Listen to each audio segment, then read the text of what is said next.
warahmatullahi wabarakatuh. Waalaikumsalam warahmatullahi wabarakatuh. Terima kasih kepada Ibu Kepala Sekolah UPT SDN Sarimba 1. Terima kasih juga kepada Bapak Ibu Guru UPT SDN Sarimba 1 yang telah menyempatkan waktunya untuk berdiskusi aksi nyata modul 1.4 tentang diseminasi budaya positif sekolah.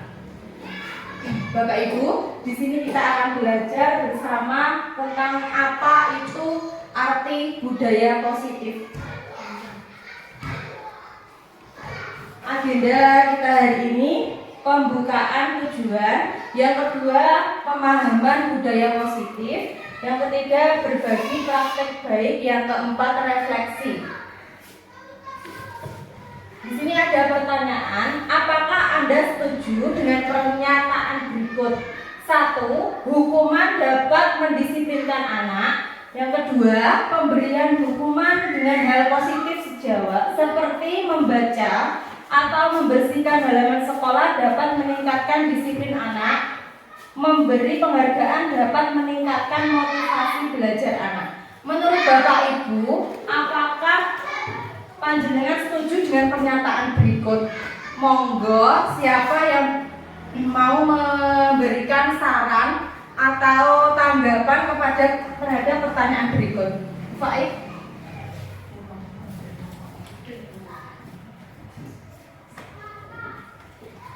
Oke, terima kasih atas waktunya dan kesempatan yang diberikan kepada saya. Sesuai pertanyaannya, apakah Anda setuju dengan pertanyaan berikut? Yang pertama, hukuman dapat mendisiplinkan anak. Menurut saya, tergantung hukuman seperti apa. Karena kalau ada hukuman, otomatis siswa itu bisa ada yang menekan dia, dalam arti menekan untuk kedisiplinan siswa. Jadi hukumannya tergantung dengan apa yang dia langgar. Jadi ada hukuman menurut saya diperbolehkan selagi hukuman itu tidak memberatkan dan membuat siswa itu menjadi jera. Jadi hukuman itu bisa menjadikan dia menjadi siswa yang lebih disiplin. Yang kedua, pemberian hukuman dengan hal positif seperti membaca, membersihkan halaman sekolah dapat meningkatkan disiplin anak. Itu bisa jadi ini, tapi tergantung tadi ya, hukuman dia itu melanggar apa gitu. Jadi ada perjanjian atau mungkin kesepakatan yang dibuat bersama untuk anak. Jadi ada dua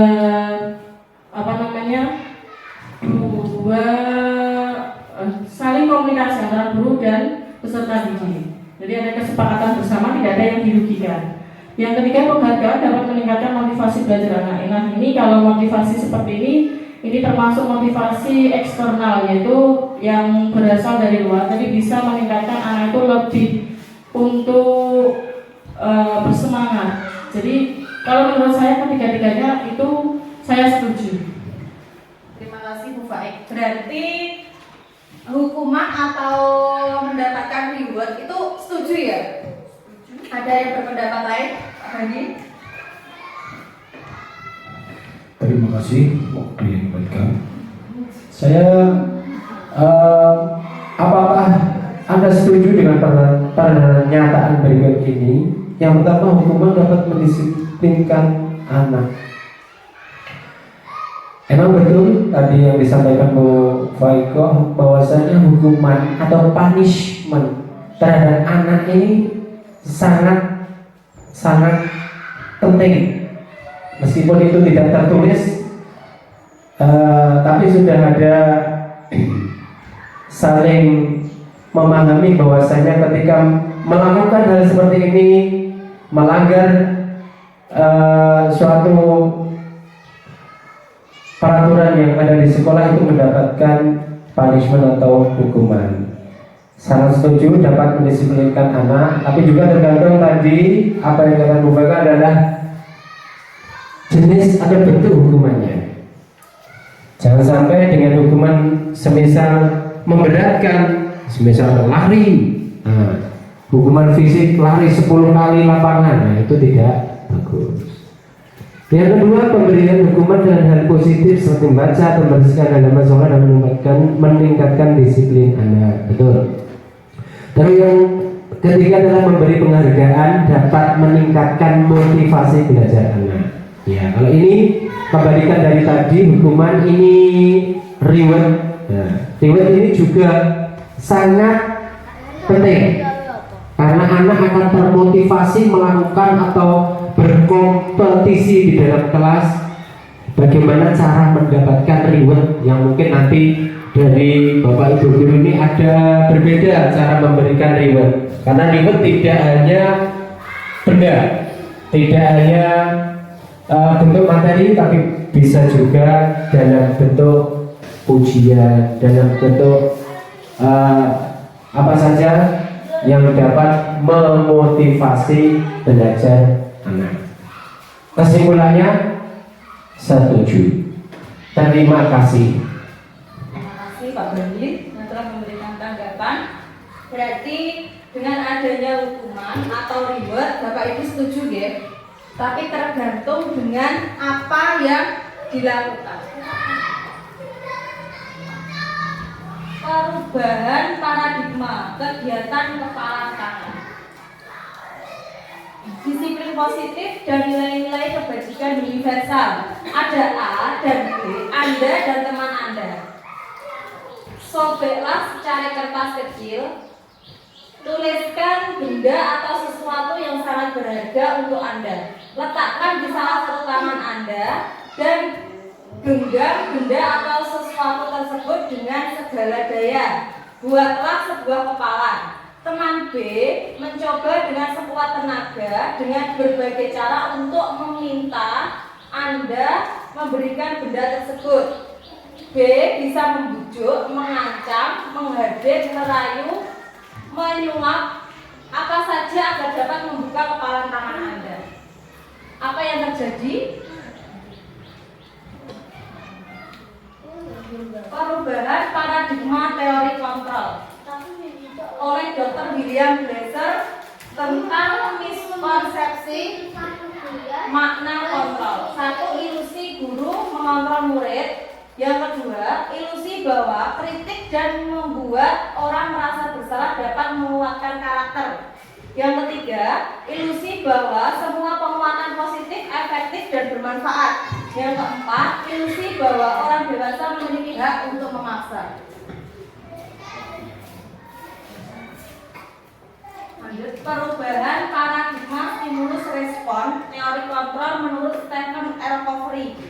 Stimulus respon, kita mencoba mengubah orang agar berpandangan sama dengan kita. Perilaku buruk dilihat sebagai suatu kesalahan. Orang lain bisa mengontrol saya, orang bisa mengontrol orang lain. Pemaksaan ada pada saat bujukan, gagal, model berpikir orang menang atau kalah. Teori kontrolnya, kita berusaha memahami pandangan orang lain tentang dunia. Yang kedua, semua perilaku memiliki tujuan. Yang ketiga, hanya Anda yang bisa mengontrol diri Anda. Yang keempat, Anda tidak bisa mengontrol orang lain. Yang kelima, kolaborasi dan konsensus menciptakan pilihan-pilihan baru. Yang terakhir, model berpikir menang-menang. Makna disiplin. 7. Barangkali mau membacakan. Makna disiplin yaitu berasal dari kata Latin disciplina yang artinya belajar. Makna asal dari kata ini berkonotasi dengan disiplin dari diri dari murid-murid Soretas dan Plato. Disiplin membuat orang menggali potensi menuju sebuah tujuan apa yang dihargai. Namun dalam budaya kita, makna kata disiplin telah berubah menjadi sesuatu yang dilakukan seorang pada orang lain untuk mendapatkan kepatuhan. Kecenderungan umum adalah menghubungkan kata disiplin dengan ketidaknyamanan, bukan dengan apa yang kita hargai atau pencapaian suatu tujuan mulia. Ada yang berpendapat lain arti kata dari disiplin? Ujung, Bu Yanti. Monggo.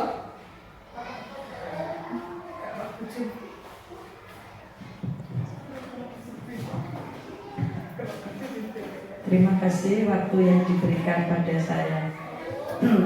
Kalau makna disiplin itu sudah biasanya itu taat pada aturan yang ditentukan. Misalnya anak disiplin di sekolah, berarti tata tertib yang ada di sekolah perlu ditaati anak. Kedisiplinan itu disiplin taat pada peraturan yang ada di sekolah. Taat tepat waktu misalkan itu juga termasuk disiplin. Pemakaian seragam sekolah dan lain sebagainya itu termasuk disiplin anak yang mentaati tata tertib yang ada di sekolah. Itulah jawaban saya menurut makna disiplin.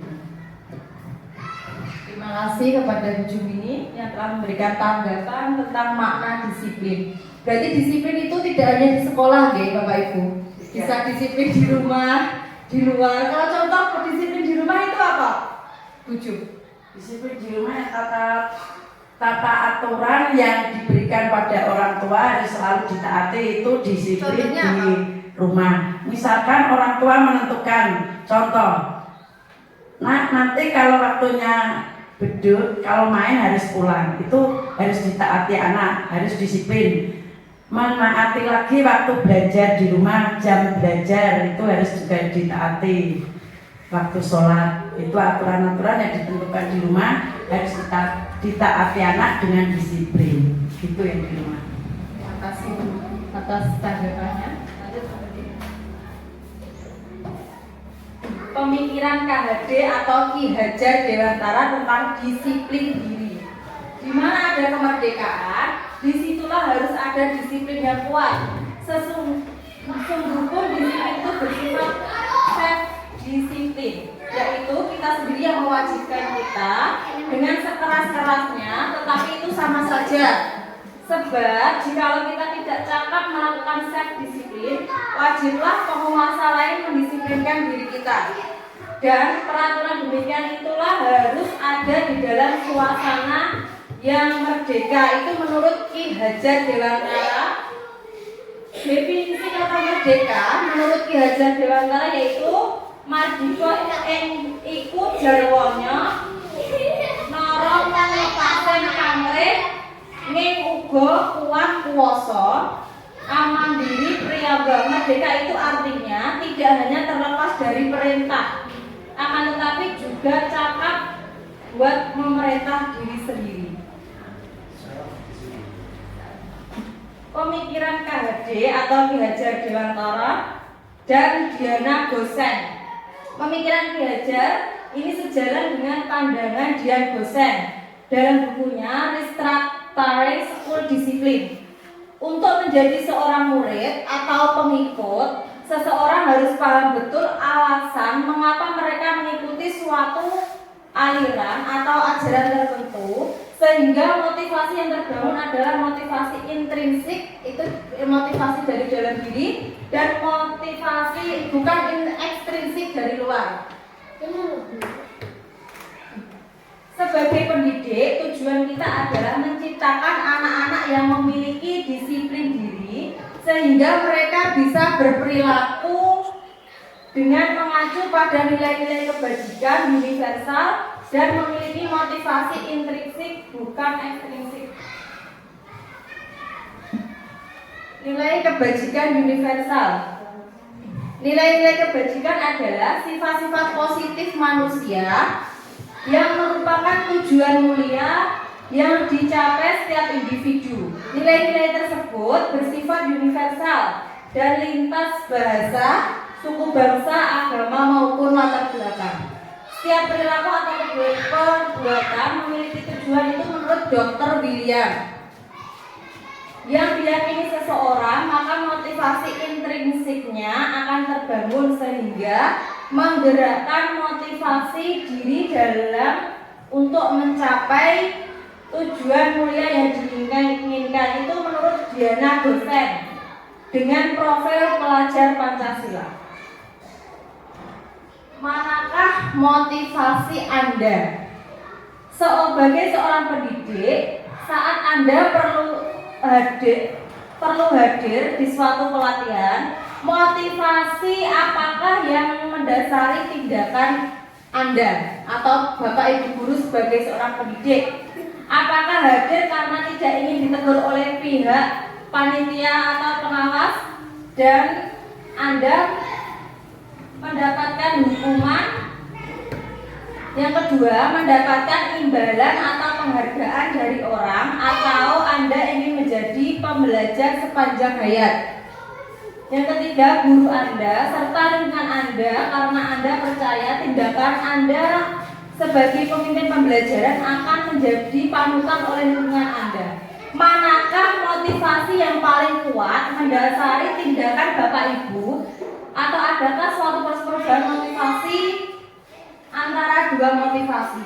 Seumpama ada pelatihan terus Bapak Ibu guru itu berangkatnya itu paling pagi atau tidak, atau istilahnya segep lah, itu yang mendasari panjenengan berangkat pagi atau segep itu apa?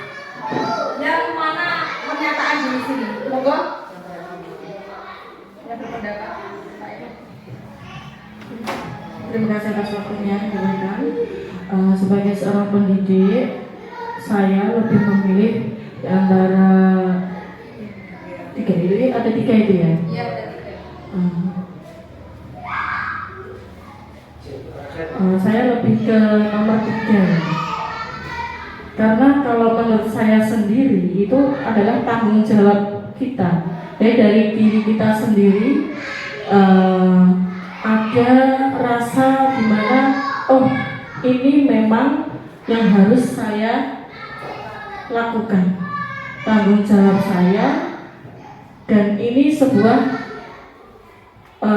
sifat yang harus ditanamkan manakala diri kita dipercaya, atau karena undangan itu berarti kan kita dipercaya oleh yang punya acara ya. Jadi kedisiplinan diri itu juga harus ditanamkan.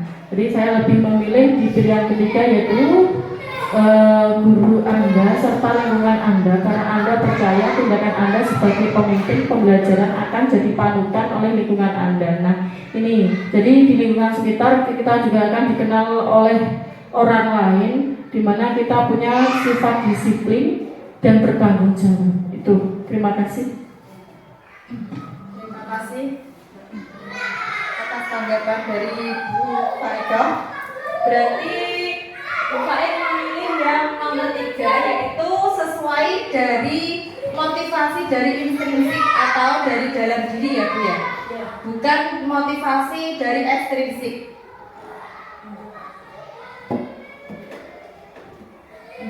Teori motivasi perilaku manusia, ada yang untuk menghindari ketidaknyamanan atau hukuman. Apa yang terjadi jika saya tidak mendapatkan imbalan dari orang lain atau institusi? Motivasi eksternal, sedangkan yang motivasi eksternal untuk menghargai diri sendiri. Saya akan menjadi orang seperti apa bila melakukannya. Disiplin positif dan nilai kebajikan. Motivasi manakah yang saat ini paling banyak mendasari perilaku murid kita? Apa strategi Anda untuk menanamkan disiplin positif pada murid? Yang pertanyaan yang ketiga, nilai kebajikan yang berusaha Anda tanamkan pada murid-murid di kelas. Ada yang mau berpendapat, apa strategi Anda untuk menanamkan disiplin positif pada murid? Monggo, Pak Andi. Ujung, bagaimana tuh caranya agar anak-anak itu mendisiplin? Kita menanamkan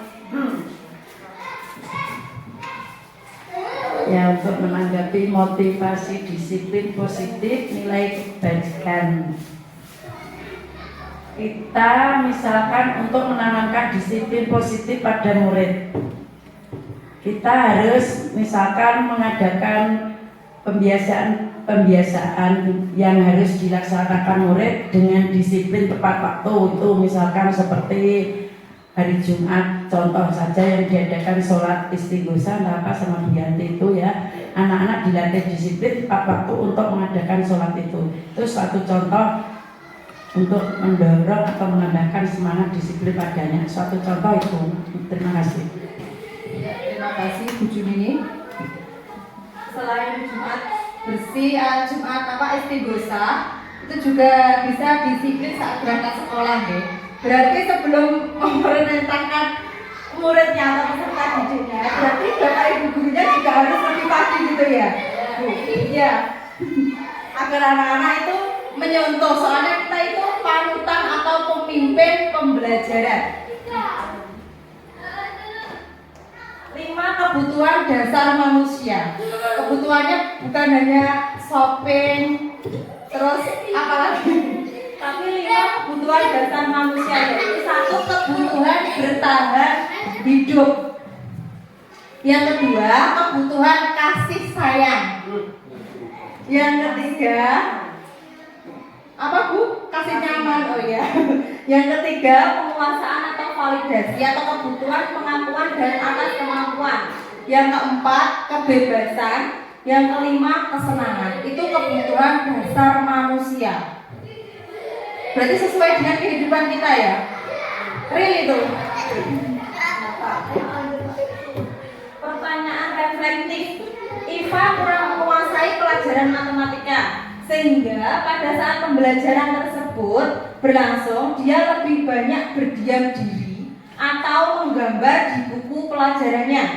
Pada saat guru matematikanya, Pak Seno menanyakan pertanyaan Iva menjadi gugup dan tak sengaja menjatuhkan tasnya dari kursi, serta tiba-tiba menjadi gugup pada saat berupaya menjawab. Seluruh kelas pun tertawa melihat perilaku Iva yang bicara tergagap dan terkejut tersebut. Pak Seno pada saat itu membiarkan teman-teman Iva menertawakan Iva yang tergagap dan malu luar biasa. Kelas makin beban, anak-anak pun tertawa dan Iva di depan kelas memegang ujung hidungnya. Pertanyaan 1, apakah Anda setuju dengan tindakan Pak Seno terhadap Iva? Yang kedua, menurut Anda tindakan Pak Seno terhadap Iva adalah sebuah hukuman atau konsekuensi? Yang ketiga, jika Anda Pak Seno, langkah apa yang akan Anda lakukan? Monggo Bapak Ibu bisa menjawab salah satu dari soal tersebut. Iki logam, enggak apa-apa. Aku Yanti.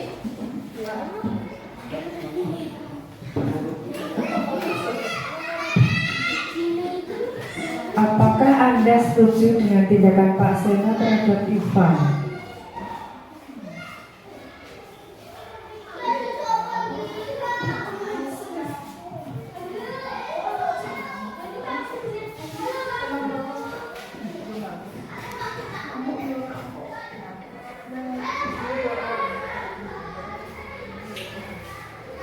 Untuk pertanyaan nomor 1, apakah Anda setuju dengan tindakan Pak Seno terhadap Iva?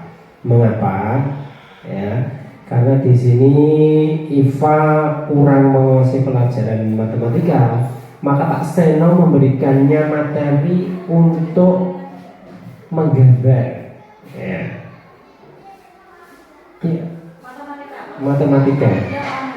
Nah, dia malah menggambar. Nah, ini karena mungkin dari siswanya ini kurang memahami matematika, sehingga dan kurang Pak Seno memahami kalau anak tersebut memang kurang ya terhadap pembelajaran matematika, sehingga anak tersebut malah tidak memperhatikan apa yang diajarkan Pak Seno, malah dia menggambar sendiri. Mungkin itu juga terjadi di kelas kita ya. Nah, ini kalau saya setuju. Terima kasih. Untuk yang kedua, Bu. Iya, terima kasih. Kalau saya baca sekali lagi tadi ya, untuk Pak Seno ini mestinya beliau ini menguasai karakter dari masing-masing siswanya. Kalau toh misalkan IVA itu kan mungkin dengan pelajaran matematika dia kurang suka, tetapi dia lebih suka dengan menggambar. Nah, disitulah tugas seorang guru, ya, seorang pendidik, seharusnya beliau itu tahu karakternya. Oh, ini berarti kalau suka menggambar berarti harus dengan cara penyampaiannya juga harus berbeda. Terus kemudian kalau Pak Seno memberikan sebuah hukuman seperti itu, saya rasa kurang pas. Sama halnya dengan kalau ditertawakan anak itu kan sama halnya dengan adanya bulian. Nah, padahal itu tidak diperbolehkan, ya. Dan mental karakter anak itu akan jatuh, sehingga ini membuat IVA mentalnya itu akan down, ya. Jadi sehingga di dalam kelas dia pun tidak bisa nyaman, gitu. Kemudian jika Anda menjadi Pak Seno, langkah apa yang akan Anda lakukan? Kalau saya menjadi Pak Seno, mestinya saya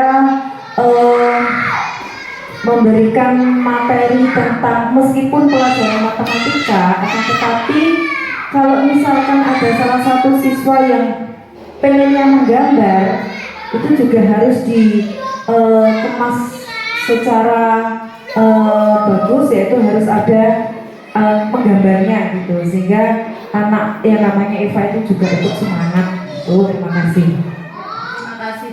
Berarti menurut Bu Yanti, Pak Seno lah di sini yang maksudnya cara mengajarnya gitu ya, atau enggak itu medianya mungkin ya, media belajarnya. Menambahi dari pendapat Bu Yanti, di sini Pak Seno harusnya juga bisa introspeksi diri, refleksi bagaimana pembelajaran dia, sehingga anak itu bisa memahami atau kurang paham. Jadi ada refleksi guru dan refleksi siswa diterapkan di kelasnya. Setelah pembelajaran ada mungkin kekurangan dan kelebihan, bisa untuk memperbaiki pembelajaran, baik itu Pak Sena atau Bapak Ibu guru yang lain. Jadi strategi pembelajaran harus disesuaikan dengan karakter siswa yang ada di kelasnya. Itu saja yang dapat saya tambahkan. Terima kasih. Terima kasih Bu Baik atas tanggapannya. Ya, berarti kita untuk memotivasi anak agar mendengarkan kita saat pembelajaran atau termotivasi untuk mengikuti pelajaran meskipun anak-anak itu tidak suka dengan pelajarannya, berarti kita harus mencari strategi atau media bisa langkah-langkah bagaimana agar anak itu bisa mengikuti pembelajaran dengan cara menyenangkan. Hukuman atau konsekuensi. Mencatat 100 kali di dalam kalimat saya tidak akan terlambat lagi. Lari mengelilingi lapangan basket 2 kali karena terlambat dari di sekolah.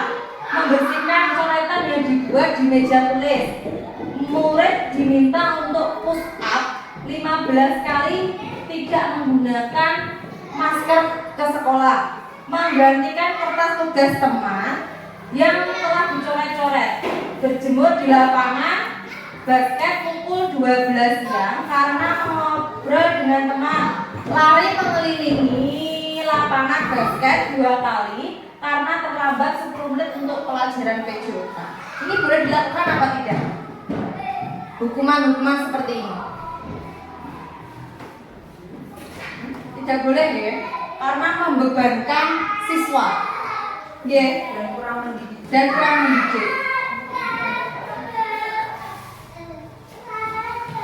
Pertanyaan reflektif atau motivasi apa? Cara lain, Ibu Anas, guru kelas 2 SD mendapatkan masalah.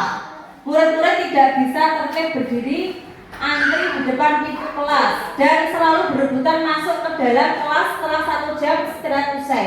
Ini tentunya sangat mengganggu proses pembelajaran di mana kelas tidak dapat mulai tepat waktu karena Bu Anas sibuk menenangkan murid-muridnya untuk waktu yang cukup lama. Akhirnya Bu Anas berpikir cepat dan mengandalkan stiker bintang Setiap murid-muridnya akan masuk kelas usai jam istirahat. Bu Anas akan mengiming-imingi muridnya dengan stiker bintang. Siapa yang akan dapat berdiri lurus dan berbaris rapi antri di depan pintu dapat bintang dari Bu Anas. Sebagian besar murid-muridnya menyambut tantangan tersebut dan langsung berdiri rapi di depan pintu agar mendapatkan stiker bintang. Hal ini terus dilakukan Bu Ana selama beberapa minggu karena cukup berhasil membuat murid-muridnya berdiri rapi antri di depan pintu sampai pada suatu saat Bu Ana sakit dan terpaksa digantikan oleh Pak Heru. Pak Heru tidak mengetahui tentang stiker bintang dan benar saja pada saat mau masuk ke kelas usai jam istirahat murid-murid kelas 2 kembali berebutan masuk kelas. Apa yang terjadi? Mengapa?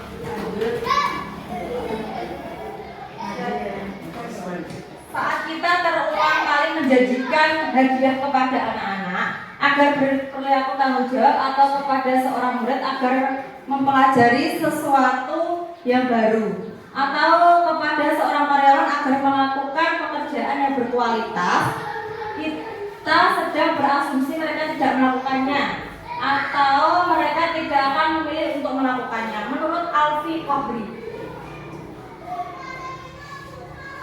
Kohn atau Punish by Reward mengemukakan baik penghargaan maupun hukuman adalah cara-cara mengontrol perilaku seseorang yang menghancurkan potensi untuk pembelajaran yang sesungguhnya.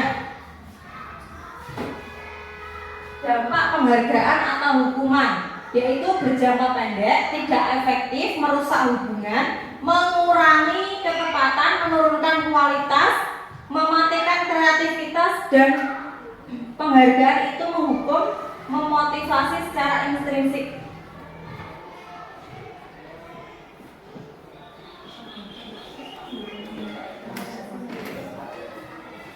Restitusi. Sekarang pengertian dari restitusi adalah proses menciptakan kondisi bagi murid untuk memperbaiki kesalahan mereka. Ciri-ciri restitusi: 1. Bukan untuk menebus kesalahan, memperbaiki hubungan. Nomor 3. Tawaran atau bukan paksaan. Restitusi menuntun untuk melihat ke dalam diri. Restitusi mencari kebutuhan dasar yang mendasari tindakan. Restitusi diri adalah cara yang paling baik. Restitusi fokus pada karakter bukan tindakan. Restitusi fokus pada solusi. Dan restitusi mengembalikan murid yang berbuat salah pada kelompoknya. Langkah segitiga restitusi.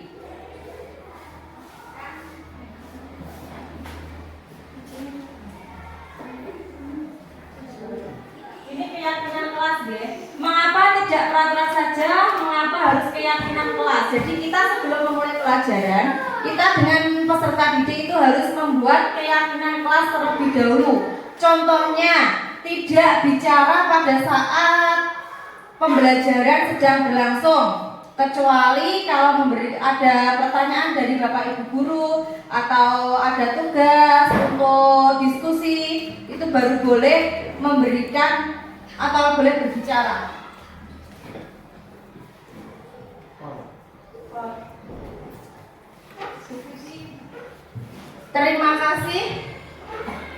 Terima kasih Bapak Ibu guru untuk diskusi kali ini selesai sampai di sini ya. Saya akhiri. Wassalamualaikum warahmatullahi wabarakatuh. Waalaikumsalam warahmatullahi wabarakatuh.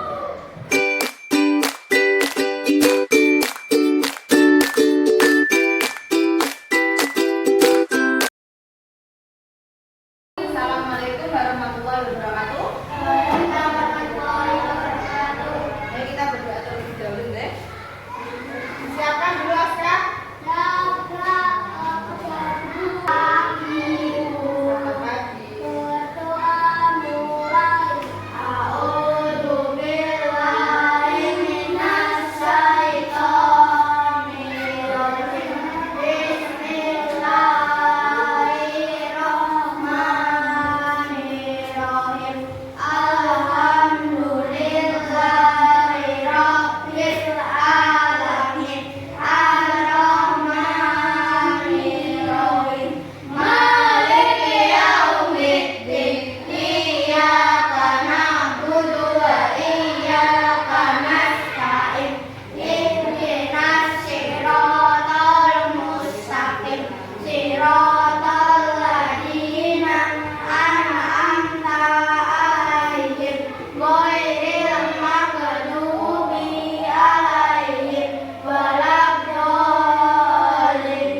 boleh duduk kembali. Anak-anak, sebelum kita mulai pembelajaran, terlebih dahulu kita membuat keyakinan kelas.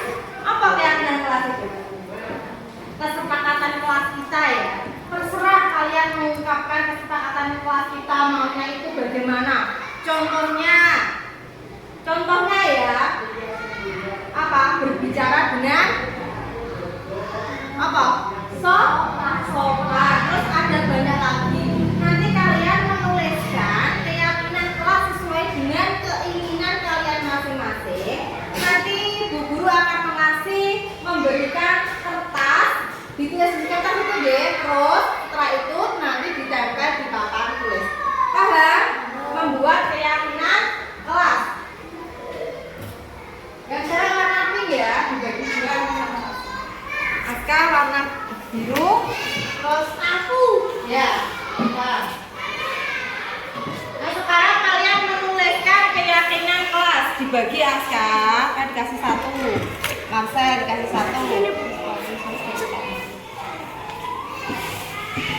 Nah ditulis, ditulis dulu, ditulis Marcel tulis.